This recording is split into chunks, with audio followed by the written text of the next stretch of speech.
ક્યારે વિચાર્યું છે કે ધનતેરસના દિવસે લોકો કેમ સોનાના આભૂષણો ખરીદવા માટે મારામારી કરે છે? આ તો દિવાળીના પહેલા દિવસ ધનતેરસની પરંપરા છે, જ્યાં ધનની દેવી માં લક્ષ્મીની કૃપા મેળવવા માટે સોનું ચાંદી ખરીદવું શુભ માનવામાં આવે છે. પણ શું તમને આ પાછળની રોમાંચક કથા વિશે ખબર છે?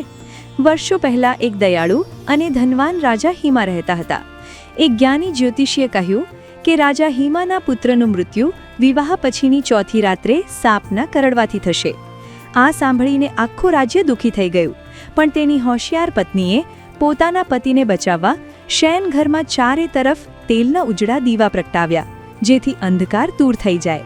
પછી તેમણે ચમકતા ખજાનાના ઢગલા દરવાજા સમક્ષ ઊભા કરી દીધા, જેથી અંદર આવવાનો રસ્તો બંધ થઈ જાય, અને પતિને જાગતા રાખવા માટે રાતભર મધુર ગીતો ગાયા.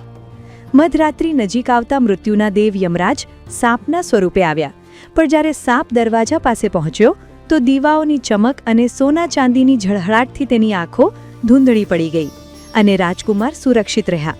ત્યારથી લોકો આ રાતને ધનતેરસ તરીકે ઉજવે છે અને સોના ચાંદી ખરીદીને શુભ લક્ષ્મીની કૃપા પ્રાપ્ત કરે છે.